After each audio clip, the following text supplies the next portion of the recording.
L'histoire de l'Empire du Mali débute au XIIIe siècle, dans une Afrique de l'Ouest marquée par une intense activité commerciale et culturelle. La région était alors peuplée de nombreux royaumes et tribus, souvent en conflit les uns avec les autres pour le contrôle des ressources naturelles et des routes commerciales vitales. Parmi ces royaumes se trouvait le royaume du Mandé, situé autour du fleuve Niger, une région stratégique pour le commerce de l'or et du sel. Au début du XIIIe siècle, l'Afrique de l'Ouest était dominée par un autre empire puissant, l'Empire du Ghana, qui contrôlait les routes commerciales sahariennes et était célèbre pour ses vastes réserves d'or. Cependant, après plusieurs siècles de prospérité, l'Empire du Ghana déclina sous la pression des Almoravides venus du nord et des royaumes émergents à ses frontières. Le vide laissé par cet effondrement permit à de nouveaux pouvoirs de s'imposer, dont le royaume du Mandé, dirigé par les Mandingues. La fondation de l'Empire du Mali est attribuée à un homme légendaire, Soundiata Keïta.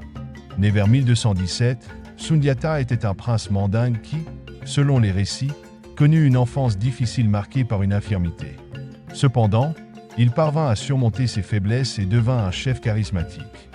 En 1235, lors de la célèbre bataille de Kirina, Soundiata Keïta vainquit le roi sorcier Soumoro Kanté du royaume de Sosso, mettant fin à sa tyrannie et unifiant les différents clans mandingues sous une seule bannière.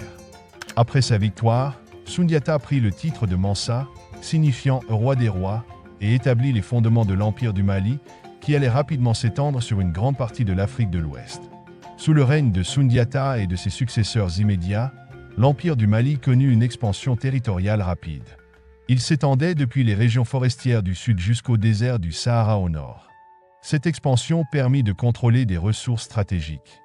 L'or, extrait des riches mines du bambouk et du bourré, qui étaient très prisées dans le monde entier. Le sel, essentiel pour la conservation des aliments, provenant des mines de Tagaza, au nord du désert.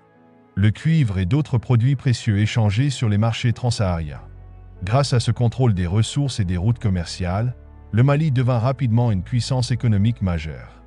Les caravanes qui traversaient le Sahara transportaient des marchandises telles que l'or, le sel et les épices, reliant le Mali aux grandes cités du nord de l'Afrique comme Fès, Tunis et Le Caire. Ces échanges commerciaux furent à l'origine de la richesse extraordinaire de l'Empire, attirant l'attention des marchands arabes et européens. Les routes sahariennes étaient vitales pour le commerce de l'époque. Elles permettaient au Mali d'échanger ses richesses contre des biens rares et précieux, comme des tissus de soie et de coton, des chevaux de guerre venus du Maghreb, des objets en métal et des armes, des livres et des manuscrits, contribuant au développement intellectuel du Mali. C'est dans ce contexte de prospérité et de puissance que naquit Kankou Moussa, le futur Mansa qui allait porter l'Empire du Mali